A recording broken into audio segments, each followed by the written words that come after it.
김큐의 경제뉴스 크리에이션 코너지기 배아량 리포터입니다. 어렵고 복잡한 경제 한 큐에 정리해 주실 김큐, 안녕하세요. 네, 어서 오십시오. 오늘 어떤 얘기 할까요? 뭐 많은 일이 있었는데 네. 우리 코너에서도 이 이야기는 해야 될 것 같아요. 대통령 파면.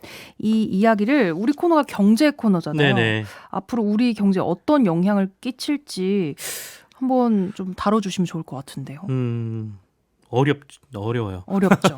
근데 파면 당일날 그 금융시장의 반응을 네. 좀 보면서 예상도 하고 이렇게 됐으면 좋겠다는 바람도 같이 담아보면 일단 파면 선고가 11시 22분이었지 않습니까? 네. 그 전에 이미 우리나라 증시가 한때 플러스로 전환을 하면서 조금 강세를 보이기도 했거든요. 그러니까 어느 정도 시장에서는 기대감이 있었다라고 보이고요. 그리고 그날이 사실은 미국이 시장이 폭락했던 상황이었어요. 그러니까 미국은 상호관세 부과 네네. 얘기가 나오면서 시장이 막 6% 막 이렇게 빠졌던 상황에서 우리 증시가 완전히 미국하고 달리 파면 선고와 관련된 이후에 증시가 조금 올랐다는 거는 그만큼 그동안 있었던 뭐 정치적인 리스크나 뭐 이런 부분들이 일부 해소됐다 이렇게 좀 보는 것 같고요. 다만 선고가 나고 난 이후에 오후장에 다시 시장이 하락하면서 하락으로 마감은 했는데 그 하락률이 그렇게 크지는 않았습니다. 미국에 비하면. 그리고 또 눈여겨봤던 게 환율 시장이었는데요. 원달러 환율이 어제 하루 새 32원 90전이 하락했습니다. 굉장히 많이 떨어진 거거든요. 네. 이거는 이제 달러가 약해지고 원화가 강세를 보였다는 거여서 증시보다도 이 원화의 강세가 결국에는 우리나라 정치 리스크를 해소하는 걸로 반영을 하고 있다. 그러니까 그 이창용 하는 총재가 그런 얘기를 한 적이 있습니다. 우리나라 환율 지금 너무 높은 거 아니냐라고 얘기했을 때 우리가 계엄 사태 이후에 한 30원 정도 정치 리스크를 지금 반영하는 것 같다라고 했는데 그만큼 지금 빠져서 내려왔거든요. 그래서 물론 일부 달러 전날에 달러 인덱스가 하락하면서 달러 약세가 보인 것도 있는데 네. 원화 강세가 이렇게 나와준다는 거는 그간에 있었던 정치 리스크를 좀 덜고 금융시장이 정상화로 가는 과정이다라고 볼 수 있기 때문에 기대감은 좀 있고요. 이렇게 되면서 혹시나 향후에 이제 미국 증시가 많이 빠져 있으니까 미국 증시가 지속해서 하락하고 그러면 유동성이 밖으로 빠질 때 한국으로도 좀 들어와 주는 환경, 달러도 약해지고 원화가 좀 강세를 보인다라면 그런 환경이 조금 마련되지 않을까라는 기대감도 만들어지는 상황이죠.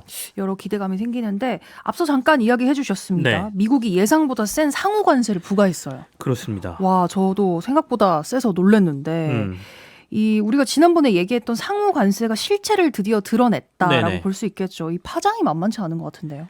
다들 이제 뉴스 접해서 알고 계실 테고요. 우리나라에 부과된 상호관세율은 25%죠. 네. 그 얘기는 우리나라 기업들이 미국으로 수출을 하려면 수출 가격의 25% 관세라는 명목으로 세금을 내야 된다라는 얘기지 않습니까?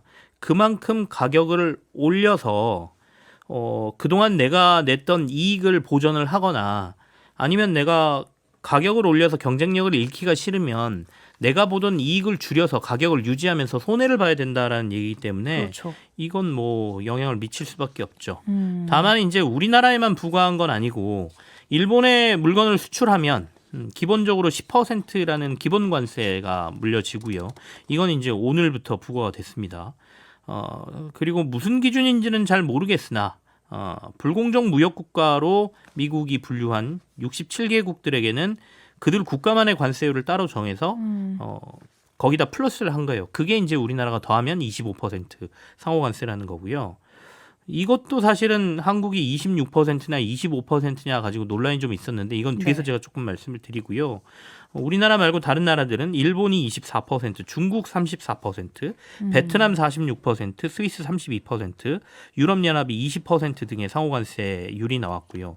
이게 다들 예상보다 좀 높은 수치여서 좀 당황도 하고 다소 좀 충격적으로 받아들이고 그렇죠. 있는 상황입니다. 맞습니다. 상호 관세 발표한 이후에 이 글로벌 증시가 아주 난리예요. 네네. 우리 증시도 우리 증시인데 무엇보다 이 미국 증시 연일 폭락하고 있습니다. 지금. 그러니까요. 목요일 날 미국이 꽤 많이 빠졌는데 오늘 새벽에 또 더 빠졌습니다. 오늘 새벽은 제가 못 봤어요. 네, 미국 증시 3대 주요 지수가 오늘 새벽에 또 급락했는데요. 오. S&P 500 지수가 5.97% 하락했고요.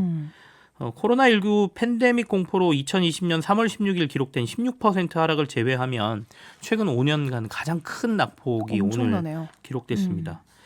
이제 잠깐 앞서 말씀드렸지만 문제는 이제 상호관세가 발표된 다음 날인 목요일에도 빠졌다는 거거든요. 그러니까 S&P 500만 놓고 보면 S&P 500이 전날 4.84% 하락하고 오늘 새벽에 지금 5.97% 빠졌으니까 주가가 지금 뭐 이틀 사이 10% 이상 빠진 상황이고요. 그러게요. 기술주 중심의 나스닥 역시 목요일 날 5.97% 폭락한 이후에 오늘 새벽에 5.82% 또 빠졌고요. 오. 다우존스 지수도 목요일 3.98% 내리더니 오늘 새벽에 또 5.5%가 빠졌습니다. 이게 이틀 새 이렇게 10% 이상 대부분의 지수가 이렇게 빠진 게 특히 S&P 500만 가지고 보면 미국 증시 역사상 지금 6번째로 이틀간 하락폭에서는 가장 큰 게 나왔거든요. 네. 코로나19 때 이틀 동안 한 14% 빠진 적이 있습니다. 이때 미국에서 어떤 일이 있었냐면 연준이 기준금리 인하하고 양적 완화 발표했어요. 그러니까 이 정도로 크게 지금 빠진 거여서 네. 미국에서 이제 이걸 어떻게 대응할 것이냐를 시장에서는 좀 주목하고 있는 상황이고요. 보통 증시가 고점 대비 20% 이상 지수가 하락하기 시작하면 조정 장세가 시작된 걸로 보기는 합니다. 네. 그러니까 지난해 워낙 미국 증시가 많이 올라 있기 때문에 올 들어서 조금씩 뒤로 빠지고 있었고 최근 이틀간 큰 폭으로 빠지면서 사실상 지금 고점 대비 20% 이상 빠진 상황이거든요. 그러면 이제 약세장에 진입했다라고들 얘기를 하는데 앞으로 이제 어떻게 진행되는지는 조금 봐야 될 것 같고요. 미국만 그런 게 아니라 우리 증시를 비롯해서 일본과 유럽 주요 국가들의 주식시장 또한 상호관세 충격으로 많이 빠졌는데요. 네. 그나마 우리 시장은 선방했다는 얘기를 듣고 있습니다. 어제는 이제 아까 말씀하신 대통령 파면 소식이 전해지면서 정치 리스크가 일부 해소되면서 방어를 했다라는 해석도 있지만 작년에 우리가 너무 많이 빠졌기 때문에 네. 우리는 더 빠질 곳도 없어라는 해석도 있긴 하거든요. 근데 어쨌든 코스피와 코스닥 지수는 상호관세 발표 이후에 장중에 2%까지 하락폭을 키우기는 했지만 결과적으로 목요일에는 0.76%만 빠졌고요. 어제 금요일엔 0.86% 하락으로 마감했고요. 네. 코스닥은 목요일엔 0.2% 하락했는데 어제는 0.57% 상승하면서 마감했거든요. 그러니까 온도차가 조금은 있습니다. 반면 일본 니케이 225 지수는 목금 이틀간 2%대 준반에 이틀간 각각 하락을 했고 유럽의 주요 지수인 유럽 스톡스 50도 3.9%, 4.6% 크게 내렸습니다. 다들 이렇게 난리인데 트럼프 대통령은 상호관세 부과한 날을 해방의 날이다라고 네네. 표현을 했습니다. 의미 부여를 하는 것 같은데요. 이게 미국의 큰 이익이 될 거라고 바라보는 거잖아요. 네네. 근데 미국 증시 살펴보면 제일 크게 하락한 거죠. 그러니까 이제 글로벌 증시 반응만 놓고 보면 이번에 미국이 상호관세 부과를 한 게 누구한테 가장 큰 피해냐라고 보면 도리어 가장 큰 피해 국가는 미국이라는 걸 이 증시가 방증하고 있다라고 볼 그러니까요. 수도 있는 거거든요. 그러니까 트럼프 대통령이 믿고 있는 건 이거예요. 대규모 관세 부과로 인한 세수 증대, 이를 바탕으로 감세를 추진해주고 관세 부담이 있기 때문에 다른 국가들은 미국 내로 생산 시설 투자를 늘릴 거고 그렇게 되면 일자리가 미국은 증가하고 노동자들의 소득도 증가한다. 결국 이게 무역 적자도 해소하고 경제도 일으킬 거다 이렇게 보는 것이죠. 근데 경제가 그리 단순하게 움직이는 건 아니거든요. 그러니까 당장 지금 주변 국가들이 벌써 보복 관세 부과를 언급하고 있지 않습니까? 중국은 이제 보복 관세를 이미 부과를 했고, 그리고 관세 부과로 미국이 이렇게 관세를 부과되면 수입하는 물건의 가격이 올라요. 그러면 제품 가격이 상승하지 않습니까? 그럼 물가 상승률을 자극하겠죠. 그러면 가격이 이렇게 높아지면 사람들은 소비를 줄일 테고 경기가 도리어 추락할 수 있는 부분이 분명히 있거든요. 그리고 이제 자유무역 시대를 향유하면서 미국 내 기업들도 전 세계 여러 지역의 생산 시설들을 지금 만들어 놨는데 당장 이렇게 미국으로 수입되는 물건에 모두 관세를 부과하면 미국 기업들 역시 이 물건을 미국에 들여와서 팔 때 관세를 내야 되는 상황이기 네. 때문에 그러다 보니까 예상보다 높은 이 관세율이 나오니까 미국 금융시장이 도리어 더 발작 증세를 일으키고 있다. 그러니까 과거 역사적인 경험들에서도 이런 것들을 이미 미국은 경험을 좀 했거든요. 네. 그렇다 보니까 이제 금융시장이 미리 이런 위험성에 대해서 더 크게 발작한다라고 봐야 되겠죠. 이게 관세가 부과되면은 그래서 우리 삶에 어떤 게 달라지나 봤더니 네. 아이폰 가격이 아니 300만 원 넘을 수도 있다는 얘기가 나오는데 그러면 뭐 웬만한 냉장고 아닙니까 이거? 이게 미국 언론에서 나온 얘기입니다. 그러니까 우리가 지금 300만 원에 사냐 안 사냐 이거는 이제 뭐 차치하고요. 네. 미국 내에서 지금 당장 이 부분을 걱정하고 있다는 얘기예요. 그러니까 미국 주요 기업 중에 기술 개발과 설계 디자인 등만 하고 생산을 전부 위탁 생산, 외국에 있는 다른 기업들한테 네네. 맡기는 대표적인 기업이 애플이거든요. 음. 애플은 위탁 생산이 가장 많은 곳이 중국입니다. 중국. 중국에서 거의 95%의 제품을 생산을 어. 하거든요.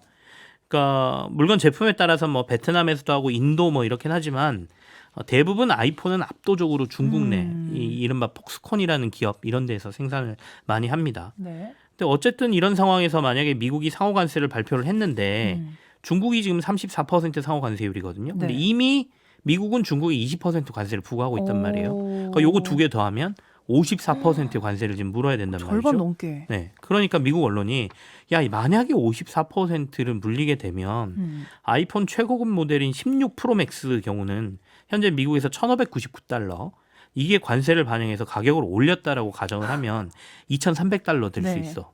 우리 환율 지금 1,450원으로 계산해 보면 네. 지금 현재 팔리는 가격이 230만 원이거든요. 근데 이게 333만 원까지 오른다는 얘기입니다. 그럼 당연히 사는 사람들 부담이잖아요. 그럼 그렇죠. 수요가 감소할 수밖에 없고 그러면 소비자들의 이 수요 감소는 결국엔 애플의 실적에 영향을 미치겠죠. 이게 비단 애플만의 문제이냐.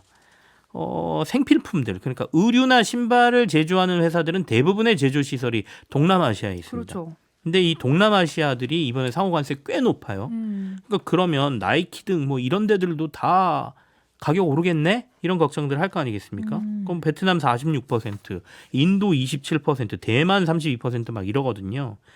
그러니까 상대적으로 저렴한 노동력을 찾아서 갔는데 이게 이제 다시 다 회귀를 할 수는 없는 상황이니까 미국 정부도 알고 있을 테니까 설마 그렇게까지 관세 높이겠어라고 했는데 현실화 돼버린 거죠. 지금 미국 그렇다 치고 우리도 네. 문제잖아요. 증시는 선방을 했다고 하지만 우리나라 25% 네. 관세. 일본 유럽연합보다 관세를 더 물어야 되는 거예요. 숫자로 봤을 때.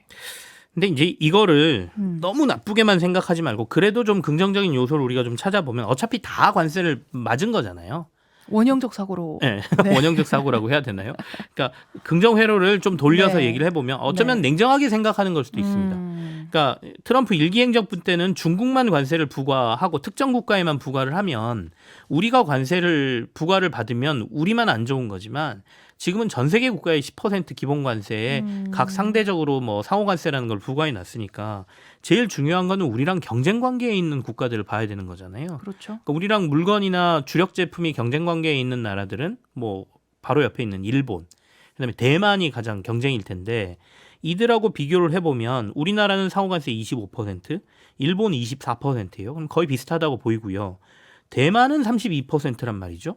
우리가 상대적으로 유리할 수도 있다 이렇게 볼 수도 있는 거잖아요. 그래서 아주 나쁜 상황은 아니다. 어차피 똑같은 상황이니까. 그러면 앞으로 협상력이 중요할 거다라는 얘기죠. 그러니까 뭔가를 협상 카드를 던져서 우리가 이들보다 상대적으로 좀 낮아지기 시작하면 도리어 나을 수도 있다라는 생각이 들고요. 이미 이전에 저희가 한번 짚었지만 자동차는 미국의 생산 라인 많이 깔아서 상대적으로 유리한 환경을 좀 만들었다고 얘기를 하고 네네. 다만 지금 우리도 걱정인 게 우리나라 주력 기업들 뭐 삼성이나 LG 뭐 이런 대기업들도 그렇고 아까 뭐 의류 기업들 뭐 이런 데들 생산 시설들이 동남아에 많이 있거든요. 그러니까 베트남 이런 데 삼성이 굉장히 공장이 많습니다. 그러면 그것도 피해를 보겠네라고 우려들을 많이 하는데 그나마 거기서도 원형적 사고를 조금 해보면 거기서 생산하는 제품들이 중저가 제품으로 미국으로 많이 들어가지 않는다. 그러면 판매처를 다른 데로 돌리고 좀 비싼 물건들은 미국에서 생산하는 방식으로 대응하면 되지 않겠느냐 이런 대응책들이 조금씩은 나오고 있습니다. 럭키비키가 돼야 될 텐데. 네. 아니 아까 전에 우리나라에 대한 상호관세 25%냐 26%냐 이 논란도 말씀해 주신다고 했는데 짧게 말씀해 주실까요? 트럼프 대통령이 기자회견하면서 이렇게 판넬 하나 들고 나왔습니다. 네네. 그럼 거기에 보면 상호관세율 이렇게 쭉 나왔거든요. 거기에 한국 25% 이렇게 써 있어요. 근데 미국 백악관이 공개한 행정명령 부석서에는 한국의 상호관세율이 26%로 적혀 있는 거예요. 그러니까 이게 한국이 25%냐 26%냐 논란이 좀 있었거든요. 네. 그런데 이제 우리 정부가 정식으로 미국에 확인을 했고 미국에서 25%다라고 하면서 이 논란은 종결이 된 상황이고요. 네. 다만 앞서 저희가 국제정치에서도 잠깐 얘기했는데 도대체 그럼 무슨 근거로 우리한테 25%를 매겼니? 라는 공식이 너무 어설프다는 거예요. 미국에서 발표하는 공식을 보면 되게 그럴싸하게 써 있는데 별거 아니고 우리가 무역 적자 많이 보는 거 관련해서 너무 많이 보면 이거 가지고 그냥 정했어 이렇게 돼 버렸거든요. 그렇다 보니까 발표할 때도 대통령이 수치 틀리고 계산한 식도 조금 어설프고 그러니까 이런 부분에 대해서 불만들이 막 쏟아지고 있다. 너무 급하게 준비한 거 아니냐? 이거 이렇게 중요한 걸 무슨 정책을 이렇게 시행하니라는 불만들이 쏟아지고 있는 상황입니다. 아니 근데 우리나라뿐만 아니라 다른 나라도 뭐 비슷하다고요? 이 논란이? 그렇습니다. 그러니까 결국에는 중국도 그렇고 우리나라도 그렇고 유럽도 그렇고 당장 본인들의 무역 적자 규모를 가지고 무역 적자가 크면 이 큰 규모를 가지고 그냥 상대적으로 상호관세를 매긴 거니까요. 그 전에 미국이 얘기했던 기준은 이른바 관세하고 비관세 장벽을 다 봐서 우리가 세밀하게 상호관세율을 정하겠다라고 얘기를 해놨던 상황이거든요. 네. 그런데 그런 건 하나도 없고 알고 봤더니 그냥 무역적자 규모 보고 우리가 무역적자 이만큼 보니까 너네는 관세 이만큼 물어 이렇게 했다라고 하니까 야 그러면 너네가 얘기했던 객관적인 근거라든지 합리적인 근거에서 상호관세가 물려진 게 아니네라는 불만들이 생길 수밖에 없죠. 그래서 앞으로 아마도 각 국가가 미국하고 협상을 할 때 이걸 가지고 협상을 굉장히 많이 할 것 같습니다. 그래서 정확한 기준을 알려달라. 기준이 이러니 우리는 더 낮춰야겠다는 얘기도 할 테고요. 그리고 또 이제 협상을 통해서 관세율을 낮춰야 되는 문제도 직접적으로 있기 때문에 그래서 계속 얘기가 되지만 생각보다 높은 관세율이 나왔지만 결국에는 이렇게 크게 관세로 다른 나라들을 때린 이유가 네. 결국에는 향후의 협상을 통해서 미국이 얻는 걸 더 최대화하기 위한 전략이다라고 보기 때문에 이게 한 6월까지도 관세 얘기가 계속 시장을 좀 괴롭히지 않을까라는 전망들을 하고 있는 것이죠. 우리 코너에서도 관세 얘기 그래도 몇 번 더 나올 것 같은데요. 그렇습니다. 이제 계속해서 이제 앞으로 반도체 관련돼서 또 이번에 상호관세 얘기할 때는 반도체하고 의약품은 빠졌거든요. 네네. 근데 그 다음날 바로 트럼프 대통령이 반도체 관세 곧 매길 거야. 의약품 관세는 너네는 듣도 보도 못한 만큼 강한 게 나올 거야. 또 뭐 이렇게 얘기해가지고 네네네. 그 얘기 나오면 또 한번 얘기를 하게 될 텐데 결국에는 협상 카드이다라는 해석이 많은데 걱정은 이제 이렇게 크게 하락한 증시가 그걸 어떻게 회복하느냐 흔들린 금융시장은 또 어떻게 회복시켜내느냐가 문제인 것 같습니다. 트럼프의 다음 카드가 어떤 건지 저도 궁금해지는데 이 다음 주 방송 준비하면서 트럼프 입을 집중해봐야겠네요.